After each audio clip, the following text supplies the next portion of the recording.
Severe heatwave conditions coupled with a crippling power shortage continue to be a major cause of concern for people in multiple states across India. On one side, an orange alert has been issued for 5 states, while on the other, states are battling with a coal shortage. Delhi saw its hottest day in April yesterday in the last 12 years. The power demand in the capital city surged to 6,000 megawatt for the first time in April, while Mumbai recorded yet another hot day with temperatures touching 37 degrees.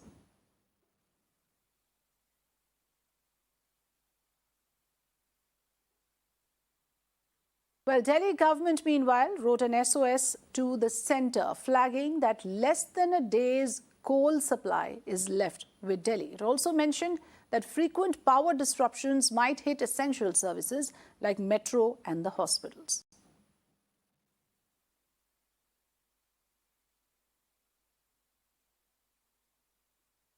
पूरे देश के अंदर कोयले की बहुत भयंकर कमी है और उसका सबसे बड़ा कारण है कि जो रेलवे के रैक हैं, जो ट्रेन्स होती हैं, वो अवेलेबिलिटी कम है और कोयले की कमी भी है।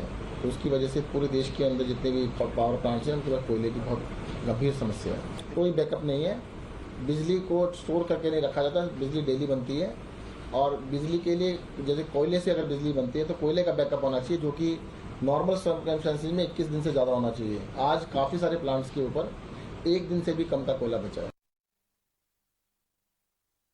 Well, people in Ghaziabad also shared their ordeal over the incessant power cuts amid the heat wave. Let's listen in to the voices of the people. गर्मी से इस बार गर्मी में थोड़ा ज्यादा हो रही है, कम हो रही है। और एक और चीज बताइएगा, इधर बीच हम देख रहे हैं गर्मी बहुत ज्यादा बढ़ गई है। अप्रैल महीने में इतनी गर्मी नहीं होती थी जितनी अभी दिखाई दे रही है। तो उसके कारण ऐसा होता है बिजली की डिमांड ज्यादा बढ़ गई है, एसी ज्यादा चल रहा है, कूलर ज्यादा चल रहा है, तो इसी कारण पावर कट ज्यादा हो रहा है। हाँ, इसी वजह से पावर कम ज्यादा कट जाती है, कट जाता है क्योंकि गर्मी ज्यादा है और डिमांड भी ज्यादा है लाइट की, इसलिए पावर कट ज्यादा हो रहा है। जो बिजली की समस्या है वो काफी बढ़ गई है और लाइट भी आता है 5 मिनट के लिए गई, फिर आ गई, 5 मिनट के लिए गई, आ गई। कोई पावर बैकअप में रहता है तो हम लोगों को इतना पता भी नहीं लगता लाइट का। लेकिन पिछले 1 हफ्ते से समस्या थोड़ी सी, गर्मी है तो ज्यादा है। बिजली की खपत तो यार है ही ना, यहाँ पे सारा इंडस्ट्रियल एरिया है, उसमें इतनी बिजली लग जाती है। बाकी हर घर में 3-3, 4-4 एसी है, तो बिजली की तो खपत ऑटोमेटिकली होगी। वहाँ लाइट का तो बहुत बुरा हाल है। हमेशा गर्मी आते ही प्रॉब्लम, गर्मी आते ही हो जाता है, थोड़ा आंधी आया, बिजली कटा, सब कुछ में दिक्कत ही दिक्कत। और उधर तो लाइट का बहुत ज्यादा ही दिक्कत है, खंभे में भी लगे हुए हैं, तार नहीं खींच रहा, कभी कभी कुछ बारिश में बहुत चीज में दिक्कत है। Ghaziabad is seeing a 20% uptick in the power demand. We spoke to the chief engineer of Ghaziabad Electricity Department, S.K. Purwar, on the increased power demand and coal shortage. Let's listen in. आपको ये सही बात है कि इस समय चूंकि temperature जो नॉर्मल अप्रैल के महीने में लगभग 35 से 40 के बीच रहता था और पिछले 2 वर्षों में जो कोरोना की वजह से इतनी डिमांड नहीं थी, टेम्परेचर इतना शूट अप हो गया है, मांग बढ़ गई है। लेकिन अभी गाजियाबाद में जो भी आप अखबारों में पढ़ रहे हैं कि कोयले की कमी हो गई, जिसकी वजह से यहाँ पे अभी किसी भी तरीके से कटौती से मुक्त रखा गया है। अच्छा, यह बात सही है कि कहीं कहीं चूंकि बिजली में 44 डिग्री टेम्परेचर है, हमारे इक्विपमेंट्स, ट्रांसफार्मर में किसी पॉकेट्स में कहीं उसकी गड़बड़ी होने की वजह से उस क्षेत्र में हो सकता है कि उसका प्रभाव आ रहा है। और नेचुरली जब 40 डिग्री है तो जो भी है पब्लिक का रोष हम लोग उसको महसूस कर रहे हैं, सभी जगह शिकायतें आ रही हैं और जैसे शिकायत आती हैं उसको करने में कुछ समय लगता है। इस समय अचानक डिमांड चूंकि बढ़ गई है, नॉर्मली मई जून के महीने में रहती है, ये अप्रैल के लास्ट में इतनी शूटअप होकर 21,000 पहुंच रही है, जिसकी वजह से थोड़ा सा चिंता का विषय है। 21,000 क्या सर? टोटल 21,000 मेगावाट, ये 21,000 मेगावाट। और पहले कितनी रहती है? नॉर्मल 17,000 18,000 हमारी भी डिमांड चल रही थी, लगभग 20% जंप हो गया है पिछले 1 महीने में। And amid the deepening power against these power cuts, the protests come after the state government had cut short the supply by a few hours to fulfill the energy demands. With the temperatures soaring, the power outage only increases the burden on the citizen. 10% कोयला वो जो है import का कोयला सभी राज्य सरकारें आवश्यक रूप से ले, केंद्र सरकार के निर्देश हैं और उसमें 4% कोयला कंपलसरी हमें लेने के निर्देश दिए गए हैं केंद्र सरकार के द्वारा। चूँकि भारत सरकार के द्वारा हमें बहुत सारी योजनाओं में उसमें अनुदान भी मिलता है, सपोर्ट भी मिलता है, तो भारत सरकार के जो निर्देश हैं उनको भी हम फॉलो करने के लिए हम विचार विमर्श कर रहे हैं। हालांकि वो कोयला काफ़ी महंगा पड़ेगा, कई गुना ज़्यादा महंगा पड़ेगा। And the spike in coal requirement has forced Indian Railways to cancel around 16 mail, express and passenger trains daily in the last couple of weeks to divert rakes to carry coal to other power plants located across the country. The Railway Ministry has notified the cancellation of around 670 trips of passenger trains till the 24th of May. Over 500 of these trips are for long-distance mail and express trains. Sources said that the national transporter has committed to providing 415 coal rakes daily, each carrying around 3,500 tons to meet the present demand. 250 से 300 करीब rake daily भारतीय Indian railway में system में कोयले की ढुलाई होती थी, लेकिन पीक डिमांड होने की वजह से ये आंकड़ा 400 प्लस चला गया है और लगातार जो मिनिस्ट्री ऑफ कोल की तरफ से जो रेक की डिमांड है, क्योंकि देश के ज्यादातर कम से कम 70 to 80% जो पावर प्लांट है, जो थर्मल पावर प्लांट है, उनमें शॉर्टेज इलेक्ट्रिसिटी की मैक्सिमम क्रिटिकल पोजीशंस में चल रहे हैं। 2 से 4 दिन, कहीं 8 से 10 दिन का कोयला, इसलिए ज्यादा से ज्यादा कोयला ढुलाने के लिए ज्यादा स्पेस चाहिए, ज्यादा रैक चाहिए। वहीं रेलवे के लिए भी जो रैक है जिसमें कोयले की ढुलाई होती है, उसका लगातार कंस्ट्रेंट बना हुआ है।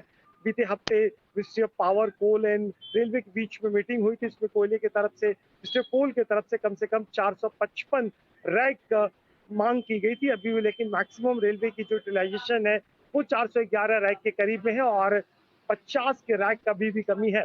हालांकि इन सबों के बीच में जो दूसरे डोमेस्टिक यूज के लिए कोयले की सप्लाई होती थी, उसको काटेल किया गया है और कुछ इंपोर्टेड कोल मंगाने की भी बात की गई है। तो कुल मिला के जिस तरीके से अप्रैल के महीने में लगातार गर्मी अचानक बढ़ गई और जो डिमांड था, ऑल टाइम पीक था, परसों 2 लाख मेगावाट के करीब डिमांड चली गई थी और जाने वाले टाइम में प्रोजेक्शन है वो लगातार बढ़ता रहेगा। ऐसे में कोल की शॉर्टेज बनना लाजमी है और रेलवे उस स्टेम को पूरा करने के लिए पैसेंजर ट्रेनों को कर्टेल करके अपने फ्रेट और कोल की ट्रेनों की प्रायोरिटी देगी।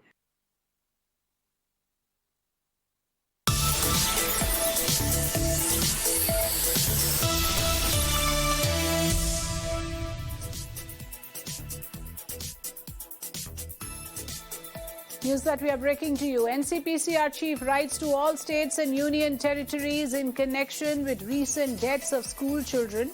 The National Commission for the Protection of Child Rights chairman has written to transport secretaries of all states and union territories to ensure safe transportation for school kids. Let me go across to my colleague Ketan joining me from the Mumbai newsroom. Ketan, this is important information we are sharing with the National Commission for the Protection of Child Rights, taking note of the recent incidents of accidents, in some cases criminal negligence, that has caused the deaths of school children. Tell us more. Yes, Afrida, clearly the National Commission for Protection of Child Rights chairman has written a letter to all the transport secretaries of all the states and union territories, and he has brought to attention to the increasing instances where school children's safety and security is compromised, and most of these incidents are linked to injury or death of students on school transport. It also states that to prevent such untoward incidents where safety and security of children is compromised due to negligence of school authorities and inability to take timely action should be taken, and they have also asked all the schools to carry the department to carry a safety audit of school transportation and give them a compliance report in another month. So, Frida, it is notable that Mirror now has been consistently covering and bringing it to the notice of its viewers this incidents regarding the unfortunate death of school students due to unsafe school transport, be it the Ghaziabad instance, be it the instance in Chennai, or be it the instance in Gurgaon. Yes, absolutely. Thanks, Ketan, for joining us with the latest inputs. Moving on, curfew has been imposed in Punjab's Patiala till 6 a.m. tomorrow as tension prevails in this area after police fired warning shots to avert a clash between members of the Shiv Sena led by Harish Singla, who had called a march against pro-Khalistani elements, and Sikh activists and Nihangs outside the Kali Mata temple. The cops informed that they took suitable action against both the groups, as both were intimated earlier that they are not allowed to take out a procession. Police ਨੇ ਔਰ civil administration ਨੇ ਇਸ ਨੂੰ control ਕਰ ਲਿਆ ਹੈ। ਲੋਕਾਂ ਨੂੰ ਅਪੀਲ ਇਹੀ ਹੈ ਕਿ ਕਿਸੇ ਵੀ ਤਰੀਕੇ ਦੀ ਅਫਵਾਹ ਦੇ ਉੱਪਰ ਧਿਆਨ ਨਾ ਦੇਣ। ਫਲੈਗ ਮਾਰਚ ਅਸੀਂ ਸ਼ਹਿਰ ਦੇ ਵਿੱਚ ਕਰ ਰਹੇ ਹਾਂ। ਡੀਸੀ ਮੈਡਮ ਨੇ ਪੀਸ ਕਮੇਟੀ ਦੀ ਮੀਟਿੰਗ ਬੁਲਾਈ ਹੈ। ਉਹ ਕੱਲ ਪੀਸ ਕਮੇਟੀ ਦੀ ਮੀਟਿੰਗ ਅਸੀਂ ਕਰਨ ਜਾ ਰਹੇ ਹਾਂ। ਠੀਕ ਹੈ। ਲੋਕਾਂ ਨੂੰ ਇਹੀ ਅਪੀਲ ਹੈ ਕਿ ਆਪਣੀ ਜਿਹੜੀ ਕੋਈ ਵੀ ਅਫਵਾਹ ਹੁੰਦੀ ਹੈ ਉਸ ਤੋਂ ਬਚ ਕੇ ਰਹਿਣ ਤੇ ਸ਼ਹਿਰ ਦਾ ਮਾਹੌਲ ਬਣਾ ਕੇ ਰੱਖਣ ਦੇ ਵਿੱਚ ਐਡਮਿਨਿਸਟ੍ਰੇਸ਼ਨ ਦੀ ਹੈਲਪ ਕਰਨ। The Chief Minister of Punjab, Bhagwant Singh Mann, is going to hold a meeting with the top officers of the Punjab Police in wake of the incident which has taken place in Patiala. But we are reporting from Patiala. We are standing at the same chalk where the Sikh organization, they are sitting here. These are the live visuals which we are showing to our viewers that how the Sikh organization, they are sitting here because they have been demanding action should be taken against those people who had attacked the Sikh organization, because the first provocation was the stone pelting.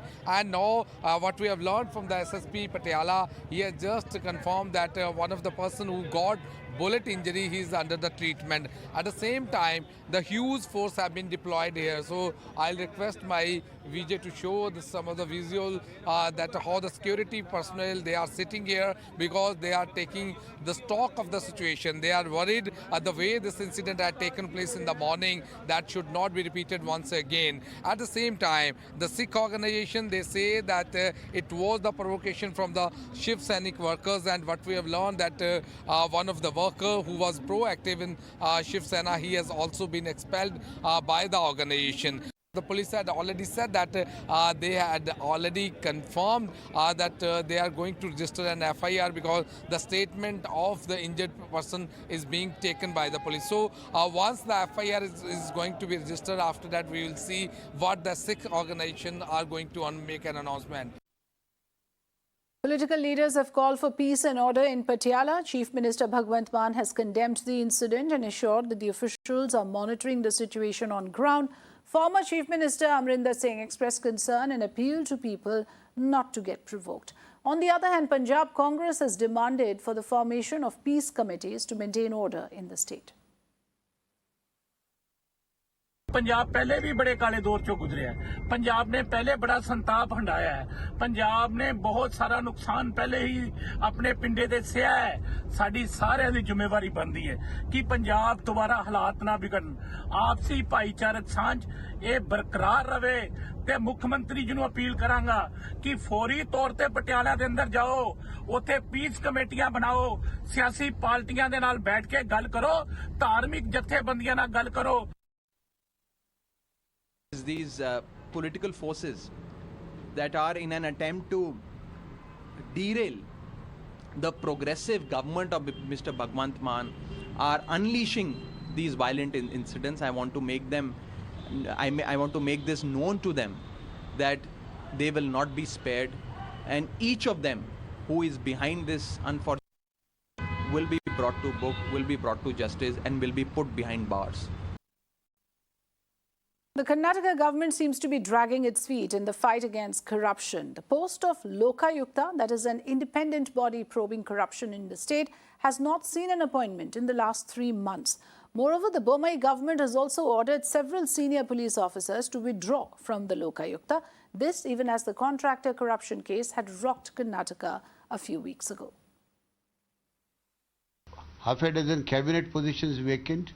You can keep office of the Upalakayukta vacant, or few there may be delay in appointment of inquiry officers, but so far as the post of Lokayukta is concerned, in my humble opinion, it should not be delayed. Maybe on certain circumstances, for practical difficulties, there may be few days delay, but it is desirable and should be filled up early, because this is not a surprise thing.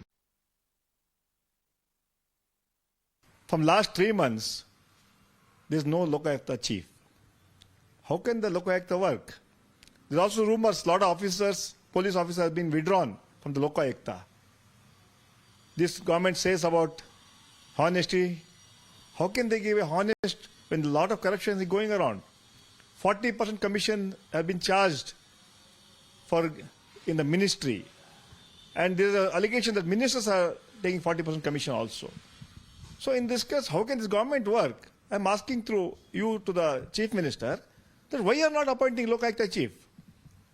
Why you want to weaken the Lokayukta? Why are you withdrawing the officers? You have to, because it has come to the public domain now. If you want to give a clean and honest government, you should show your actions. You should appoint Lokayukta Chief immediately and also not withdraw the officers who have been appointed to the Lokayukta. Deepak Bopanna joining us live. Deepak, Karnataka actually should have been the first state after all the noise that we've seen around the recent cases of corruption. Why is the government still dragging its feet when it comes to appointments to the Lokayukta? Well, precisely the question, Afrida, and more importantly, we should understand this is the same BJP government that came down so heavily when it was in the opposition during the time of Siddaramaiah, while they took away some of the powers of the Lokayukta. At that point in time, they said that this is, and the formation of the ACB, of course, came to the fore during the time of the Congress. That time it was the BJP that went on to say that the Congress, it's serving itself and ensuring that any institution that can actually choke them is being decimated. Now, we are now looking at the BJP in power for the last couple of years. The question that remains is, what have they done to strengthen the institution? In fact, we've seen repeatedly the BJP do something similar what the Congress did in the past. And now, there is no chief for the last 3 months. You have officers, senior level officers, about 22 SP level officers, 42 DYSP level officers, who are being asked to be surrendered so that they can be deputed elsewhere. So is there any way that the BJP can claim the moral high ground that, they wanted to fight for the institution of the Lokayukta, especially at a time where the Lokayukta by itself can look into any of these corruption allegations that the government is facing? It can pick up any document, any ministry, and any minister, in fact, and including the chief minister, and start an investigation. When you take away that very ombudsman of who can fight against corruption, then definitely a lot of question marks would be raised about the intent of the government. Yes, absolutely. Question marks are being raised on the intent. Deepak, thanks for pointing out for us the important facts in this story. Women in Cinema Collective has slammed the Malayalam film fraternity and the industry associations for its deafening silence on the rape charges filed against actor and producer Vijay Babu. In a statement released on social media, the collective demanded that Vijay Babu be suspended from all film bodies until a verdict comes out. It has also reiterated the need for immediate implementation of the POSH Act in Malayalam film productions and a zero-tolerance policy to sexual harassment across the industry. Vivek Karindalam joining us live. Vivek, we've been raising this issue and we've been reporting extensively on this story because, there's a double offence here that is levelled against Vijay Babu, a well-known actor. Tell us more about the Women in Cinema Collective now coming forward with a very strong decision and, of course, a statement on what should be the way forward in this case. Tell us more about what this collective has said and what is the progress in probe so far.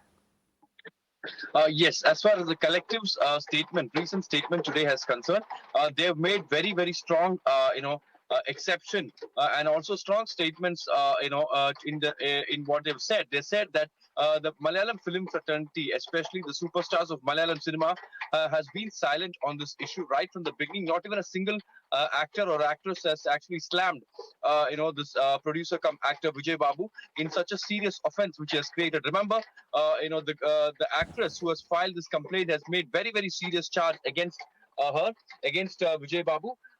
She says that she has been sexually assaulted from multiple instances from Ernakulam, from various other parts of Kerala, from hotels, in the guise of friendship and personal relationship.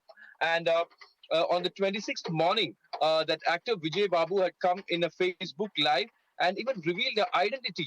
Now, after that, he has been missing ever since. The police had been searching for him. And when they have reached Bombay, they came to know that he has fled to Dubai.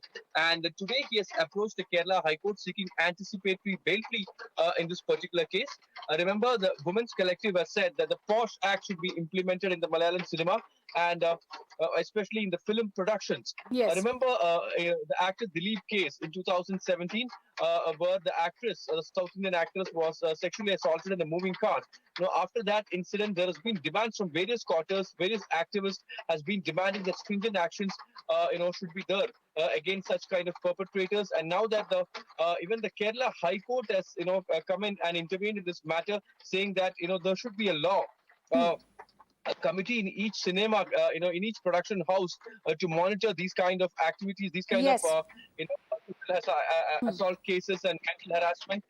It should be The reported. complaints committee, which should be there, yes, you're right. The courts have also pointed out, to prevent these workplace harassment, whatever applies to the corporate world should apply also to these production houses, since a bunch of people operate under a single banner for months together. However, despite all the laws being in place, these cases have continued. Like you said, this is again another shocking instance of how the actor actually chose to reveal the identity of the rape survivor. Thanks for joining us with the latest, Vivek. Gujarat MLA Jignesh Mevani has been granted bail by Assam court in a case of alleged assault on a policewoman. Mevani was rearrested in the alleged assault case on the 25th of April. The rearrest came just a few hours after he was granted bail in a case over his tweets on Prime Minister Modi. मुझे न्याय तंत्र पे कल भी भरोसा था, आज भी है, परसों भी रहेगा। आज नहीं तो कल बेल मिलना ही था। लेकिन सवाल ये हो रहा है कि बीजेपी की सरकार है और मोदी साहब नीरव मोदी को नहीं पकड़े, मेहुल चौकसी को नहीं पकड़े, विजय माल्या के खिलाफ कोई कार्रवाई नहीं की और एक ट्वीट करने पर जिग्नेश मेवानी की गिरफ्तारी करते हैं और गुजरात से इतना 1000 किलोमीटर दूर उड़ीसा की जेल में लाकर आप क्या मैसेज देना चाहते हैं? असम की जेल में लाकर आप क्या मैसेज देना चाहते हैं? Well, sticking to its live anywhere and work anywhere policy, Airbnb chief commits to a fully remote workplace and says its employees can now work anywhere out of the 170 countries. So no longer confined office spaces for Airbnb employees. Let me go across to my colleague Raksha, who is joining us from the newsroom to tell us all about it. Raksha, you've done a deep dive into this issue, I know, and you'll be able to tell our viewers, what is this new age workplace all about? I'm curious.